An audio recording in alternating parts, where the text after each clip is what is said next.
Friends, स्वागत है आपके अपने यूट्यूब चैनल में। तो जैसा कि आप जानते हैं, CGL 3 BSSC का एग्ज़ाम 24 दिसंबर का ख़त्म हो चुका है और इससे संबंधित मैंने पिछले वाला वीडियो बनाया था जिसमें आपका 40 से 50 प्रश्न का सेट था जो काफ़ी सारे छात्रों के द्वारा क्वेश्चन बताया गया था। वहाँ से मैंने क्वेश्चन को कलेक्ट किया और आंसर आप लोग के लिए दिया। लेकिन इस वीडियो में हम लोग टोटल 150 प्रश्न देखेंगे और सारे प्रश्नों का उत्तर ऑथेंटिक और जेन्युइन होगा। फिर भी अगर आपको कोई क्वेश्चन में डाउट लगे तो आप कमेंट के माध्यम से उसका आंसर बता सकते हैं। तो चलिए वीडियो को बिना देर किए प्रारंभ करते हैं। अगर आप चैनल पर नए हैं तो चैनल को सब्सक्राइब करके बेल आइकन को प्रेस कर दें ऐसे ही शानदार वीडियो पाने के लिए, और वीडियो ज़्यादा से ज़्यादा दोस्त तक अवश्य शेयर करें। और अगर आप चाहेंगे तो मैथ का सलूशन भी हम देंगे। तो देखिए यहाँ पर क्वेश्चन है, दोहा की राजधानी कहाँ है? तो आप लोग को यह क्वेश्चन मालूम होना चाहिए। दोहा की राजधानी जो कतर, सही इसका आंसर होगा। वैसे ही यहाँ पर देख सकते हैं कितने समय में कोई राशि 6.2/3% साधारण ब्याज दुगनी हो जाएगी। तो यह आप बहुत आसान क्वेश्चन है, आप कर सकते हैं। वैसे ही दो बिंदुओं के विपरीत, यह भी पासा से संबंधित क्वेश्चन है। यहाँ पर बताया दो बिंदु के विपरीत, तो यहाँ पर आप एलिमिनेशन यहाँ पर 3 और 4 यहाँ से कर सकते हैं या 6 कर लेकर कैसे भी कर सकते हैं। इसका कोई बहुत हार्ड क्वेश्चन नहीं है। अगला प्रश्न की तरफ चलते हैं। जनवरी 2022 में किस टाइगर रिजर्व को TX2 पुरस्कार 2010 के बाद बाघों की गणना के लिए? तो यह जो पुरस्कार दिया गया है सत्यमंगलम टाइगर रिजर्व जो कि तमिलनाडु में स्थित है, इसके लिए इसको पुरस्कार दिया गया है। वैसे ही देख सकते हैं, अगर हम मैथ का सलूशन करने लगेंगे तो वीडियो थोड़ा लंबा हो सकता है, तो हम अभी पूरा क्वेश्चन देख लेते हैं। यहाँ पर देखेंगे अब अगले प्रश्न जो यहाँ पर आप लोगों से पूछा गया था कि यूनेस्को द्वारा घोषित अंतर्राष्ट्रीय मातृभाषा दिवस किस तारीख को मनाया जाता है? तो यह अंतर्राष्ट्रीय मातृभाषा दिवस जो मनाया जाता है 21 फरवरी को मनाया जाता है। वैसे ही अगला प्रश्न है, अमित सहाय को किस क्षेत्र में इनके योगदान के लिए माइकल एंड शीला हेल्ड पुरस्कार दिया गया है?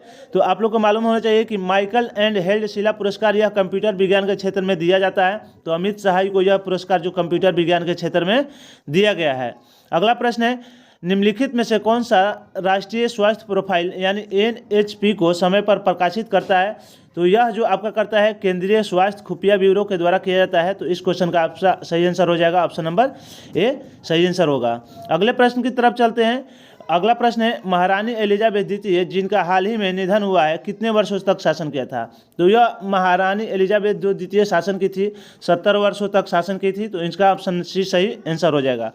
तो अगर आप लोग के लिए वीडियो थोड़ा भी हेल्पफुल लगे तो वीडियो को लाइक अवश्य करें, और जो भी दोस्त आपके एग्ज़ाम देकर आए हैं उनके तक ये वीडियो शेयर करें, क्योंकि इससे हम कल सर्वे करने वाले हैं कौन से छात्र कितने प्रश्नों को सही किया है। तीनों शिफ्ट मिलाकर एक उसके रिगार्डिंग सर्वे तैयार करके एक कटअप तैयार किया जाएगा कि आखिर इसका BSSC PT का कटअप कितना जा सकता है। तो वीडियो ज़्यादा से ज़्यादा दोस्तों तक अवश्य शेयर करें। अगला क्वेश्चन है, पेंटू घाट मत्स्य गोदीबाड़ा के रूप में विकसित किया गया है, यह कहाँ स्थित है? तो पेंटू घाट मत्स्य बाड़ा जो स्थित है यह पश्चिम बंगाल में स्थित है। तो ऑप्शन नंबर A इसका भी सही आंसर हो जाएगा। अगला प्रश्न है, यहाँ पर निम्नलिखित में से कौन दोनों पर विचार कीजिए? तो भारतीय राष्ट्रीय कांग्रेस की प्रथम महिला अध्यक्ष जो थी एनी बेसेंट, यह आपका कथन सही है। भारतीय राष्ट्रीय कांग्रेस के प्रथम मुस्लिम अध्यक्ष जो बदरुद्दीन तैयबजी थे, तो यह भी आपका ऑप्शन नंबर दोनों 1 और B दोनों आपका राइट आंसर हो जाएगा। अगला प्रश्न है, वुड डिस्पैच किससे संबंधित है? तो वुड डिस्पैच जो संबंधित है वह शिक्षा से संबंधित है। तो ऑप्शन A हो जाएगा। वैसे ही अगले प्रश्न देख सकते हैं आप। अगला प्रश्न पूछा गया था 2024 का ओलंपिक कहाँ आयोजित किया जाएगा? तो 2024 का ओलंपिक जो फ्रांस पेरिस में होगा। तो ऑप्शन नंबर C इसका सही आंसर हो जाएगा। अगला प्रश्न देखेंगे तो यहाँ पर 2 के पावर 89 को 89 से विभाजित करने पर शेषफल क्या होगा? तो यहाँ पर जो आपका ऑप्शन नंबर 1 यानी 2 के पावर 89 को 89 से विभाजित करने पर ऑप्शन D सही आंसर हो जाएगा। अब अगर आपको लगता है कि यह आंसर गलत या सही है तो आप कमेंट के माध्यम से जरूर बता सकते हैं। नेक्स्ट क्वेश्चन है, किस तत्व के अष्टक नियम लागू होता है? मतलब अष्टक नियम जो न्यूलैंड का अष्टक नियम है वह कहाँ तक, किस तत्वों तक लागू होता है? तो वह कैल्शियम तक लागू होता है। तो ऑप्शन नंबर A इसका भी राइट आंसर हो जाएगा। अब चलते हैं अगले प्रश्न की तरफ। अगला प्रश्न है आपका, नुगुल्ट्रम किस देश की मुद्रा है? तो नुगुल्ट्रम आपका जो मुद्रा है वह भूटान की है। तो ऑप्शन नंबर C यहाँ पर सही आंसर हो जाएगा। नेक्स्ट क्वेश्चन है, भारतीय अंतर्राष्ट्रीय व्यापार की मात्रा का कितना प्रतिशत नौ परिवहन के द्वारा होता है? तो देखिए, भारतीय राष्ट्रीय अंतर्राष्ट्रीय जो परिवहन के द्वारा होता है वह 95% होता है। तो ऑप्शन नंबर B इसका सही आंसर हो जाएगा। नेक्स्ट क्वेश्चन है, भारत का सबसे ऊंचा रेलवे पुल किस नदी पर बनाया गया है? तो भारत का सबसे ऊंचा रेलवे पुल जो बनाया गया है यह चिनाब नदी पर बनाया गया है और यह जम्मू कश्मीर में बनाया गया है। तो ऑप्शन नंबर ए सही आंसर हो जाएगा। नेक्स्ट क्वेश्चन है, भारत का सबसे बड़ा रबर बांध कौन सी नदी पर बना है? तो हाल ही में भारत का सबसे बड़ा रबर नदी बांध जो फल्गु नदी गया में बना है। तो ऑप्शन नंबर इसका डी राइट आंसर हो जाएगा। चलते हैं अगले प्रश्न की तरफ। तो नीचे कुछ जीवाणु एंजाइम जैव सक्रिय अणु के साथ उपयोग दिए गए हैं, इनका उपयोग क्या है? तो इस क्वेश्चन का आप आंसर कमेंट के माध्यम से अवश्य बताएं, क्योंकि काफ़ी सारे हम इसका आंसर ढूंढे नहीं मिला, तो आप कमेंट के माध्यम से इसका आंसर बता सकते हैं। तो अगला क्वेश्चन है, संगम साहित्य में व्यापारी वर्ग को क्या कहा जाता था? तो व्यापारी वर्ग को जो कहा जाता था वगिनियर कहा जाता था। तो ऑप्शन नंबर ए इसका राइट आंसर हो जाएगा। अगला प्रश्न है आपका, पश्चिमी पाकिस्तान के साथ स्वतंत्रता की लड़ाई लड़ने वाले पूर्वी पाकिस्तान के सशस्त्र सेना का नाम क्या था? तो इसका नाम था मुक्ति वाहिनी सेना। तो ऑप्शन नंबर ए आपका सही आंसर हो जाएगा। नेक्स्ट क्वेश्चन है, बंगाल के पहले निर्वाचित प्रधानमंत्री कौन थे? तो यहाँ पर बंगाल के जो पहले निर्वाचित प्रधानमंत्री थे जो पुष्प कमल दहल। तो ऑप्शन नंबर सी इसका राइट आंसर हो जाएगा। चलते हैं अगले प्रश्न की तरफ। तो अगला प्रश्न है, अपच में उपचार के लिए निम्न में से किस प्रकार की दवाओं का प्रयोग किया जाता है? तो अपच के उपचार के लिए आपका जो दवा का प्रयोग किया जाता है वह एंटासिड का प्रयोग किया जाता है। तो अम्लनाशक, मतलब ऑप्शन नंबर भी इसका राइट आंसर हो जाएगा। अब चलते हैं अगले प्रश्न की तरफ। तो अगला प्रश्न है, पद्म पुरस्कार विजेता प्रभा अत्रे निम्नलिखित में से किस क्षेत्र से जुड़ी है? तो प्रभा अत्रे जो आपका जुड़ी हुई है वह स्वर संगीत के क्षेत्र से जुड़ी है। तो ऑप्शन नंबर बी इसका भी राइट आंसर हो जाएगा। अगला क्वेश्चन है, दिल्ली के लाल किला में मोती मस्जिद का निर्माण किसने करवाया था? तो यहाँ पर दिल्ली के लाल किला में मोती मस्जिद पूछा हुआ है। तो दिल्ली के लाल किला में मोती मस्जिद औरंगजेब के द्वारा बनाया गया था। वही अगला यह क्वेश्चन अगर पूछ देता कि मोती मस्जिद का निर्माण किससे कराया गया था, तो एक मोती मस्जिद आगरा में है, तो उसका निर्माण शाहजहां के द्वारा कराया गया था। अगला प्रश्न है, 1932 ईस्वी में अखिल भारतीय हरिजन संघ की स्थापना किसने किया था? तो अखिल भारतीय हरिजन संघ की स्थापना महात्मा गांधी के द्वारा किया गया था। तो ऑप्शन नंबर बी इसका सही आंसर हो जाएगा। नेक्स्ट क्वेश्चन है, कणों के बीच आकर्षण बलों के बढ़ते क्रम में निम्नलिखित को व्यवस्थित करें।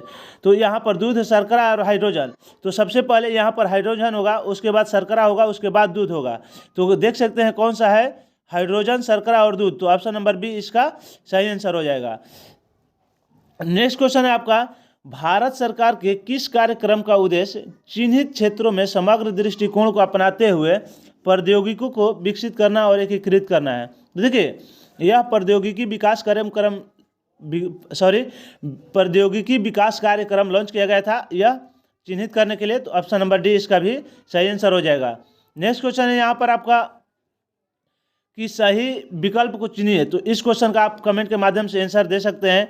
नेक्स्ट क्वेश्चन है, स्तनधारियों में लिंग क्रोमेटिन का बार बड़ी होती है, उसका उदाहरण है? तो देखिए, उसका उदाहरण जो होता है ड्रोसोफिला होता है। तो इसमें ड्रोसोफिला जो बना होता है सेंट्रोहेट्रोक्रोमेटिन का बना होता है। तो ऑप्शन नंबर जो आपका डी होगा इसका सही आंसर होगा। नेक्स्ट क्वेश्चन है आपका, उस मंडल का नाम बताइए जिस पर भारत की दूसरी मतलब पंचवर्षीय योजना मॉडल दूसरे में पूछा गया है। यहाँ पर दूसरा पंचवर्षीय योजना जो है किस पर आधारित था? तो पहला जो आपका था आधारित हेराल्ड डोबर मॉडल के आधारित पर था, और दूसरा जो था पीसी महालनोबिस के। तो ऑप्शन नंबर ए इसका भी राइट आंसर हो जाएगा। चलते हैं अगला क्वेश्चन की तरफ। तो अगला क्वेश्चन है, समान वायु दाब वाले स्थानों को जोड़ने वाली रेखा को क्या कहते हैं? तो इसको समदाब रेखा कहते हैं। तो दोस्त, वीडियो बनाने में बहुत आप लोग के लिए बहुत ज़्यादा मेहनत करना पड़ता है। एक एक प्रश्न को खोजना, एक एक प्रश्न का आंसर निकालना काफ़ी बहुत मेहनती होता है। तो आप वीडियो को अवश्य ज़्यादा से ज़्यादा दोस्तों तक शेयर करें, वीडियो को लाइक अवश्य करें, और चैनल पर अगर आप नए हैं तो चैनल को सब्सक्राइब करें, क्योंकि वैसे ही आपको महत्वपूर्ण वीडियो हमेशा मिलता रहेगा। नेक्स्ट क्वेश्चन है, बिहार सोशलिस्ट पार्टी के प्रथम अध्यक्ष कौन थे? तो देखिए, सभी सदस्य थे, लेकिन संस्थापक अध्यक्ष जो थे जयप्रकाश नारायण। तो ऑप्शन नंबर बी यहाँ पर राइट आंसर हो जाएगा। चलते हैं अगला प्रश्न की तरफ। तो अगले प्रश्न है, सैंधव लिपि की दिशा कौन सी होती है? तो सैंधव लिपि जो आपका लिखा जाता है दाएं से बाएं, तो यह जो क्या हो जाएगा अपना दाहिने से बाएं। ऑप्शन नंबर डी इसका राइट आंसर होगा। चलते हैं अब अगले प्रश्न की तरफ। तो अगला प्रश्न है, सहायक एनजी किससे संबंधित है? तो सहायक जो एनजी है रक्षा प्रौद्योगिकी से संबंधित है, तो ऑप्शन नंबर ए इसका भी राइट आंसर हो जाएगा। अगले प्रश्न की तरफ चलते हैं। तो अगला प्रश्न है आपका, बॉक्सर विद्रोह किससे संबंधित है? तो देखिए, बॉक्सर विद्रोह जो हुआ था चीन में 1901 ईस्वी में हुआ था, तो ऑप्शन नंबर बी इसका भी राइट आंसर हो जाएगा। अगले प्रश्न की तरफ चलते हैं। अगला प्रश्न है, जिस प्रकार अंश का संबंध पूर्ण से उसी प्रकार चाप। तो देखिए, जो होता है आपका अंश पूर्ण रूप से होता है तो चाप किस में खींचा जाता है? त्रिभुज में खींचा जाता है, तो ऑप्शन नंबर बी उसका राइट आंसर हो जाएगा। नेक्स्ट क्वेश्चन है, करियोलिस बल तथा दाब प्रवणता बलों के संतुलन को समदाब रेखाएं समांतर, यह इसका जो प्रभाव पड़ता है स्थानीय पवन का प्रभाव पड़ता है, तो option number B right answer हो जाएगा। नेक्स्ट क्वेश्चन है, बंगाल में पागलपंथी आंदोलन का संस्थापक नेता कौन था? तो यह जो थे करम शाह थे, तो ऑप्शन नंबर डी इसका राइट आंसर हो जाएगा। नेक्स्ट क्वेश्चन है, भारत का अंतर्राष्ट्रीय स्थलीय सीमा जो भारत का लगता है 7 देशों के साथ और जलीय सीमा 9 देशों के साथ लगता है, तो यहाँ पर ऑप्शन नंबर सी सही आंसर होगा। नेक्स्ट क्वेश्चन है आपका, नेक्स्ट क्वेश्चन है यहाँ पर जो चीन की राष्ट्रीय भाषा क्या है? तो चीन की राष्ट्रीय भाषा मंदारिनी है, तो ऑप्शन नंबर डी इसका राइट आंसर हो जाएगा। अब चलते हैं अगले प्रश्न की तरफ। अगला प्रश्न है, सिंधी भाषा को 8वीं अनुसूची में कब जोड़ा गया? तो सिंधी भाषा को 21वां संविधान संशोधन के द्वारा सिंधी भाषा को जो 8वीं अनुसूची में जोड़ा गया है। वर्तमान में 22 भाषा भारतीय संविधान में जो कि 8वीं अनुसूची में है, तो इस तरह से इसका option number B right answer हो जाएगा। नेक्स्ट क्वेश्चन की तरफ चलते हैं अगर, तो नेक्स्ट क्वेश्चन है आपका कि इंटरनेशनल बुकर प्राइज 2022 किसके द्वारा जीता गया?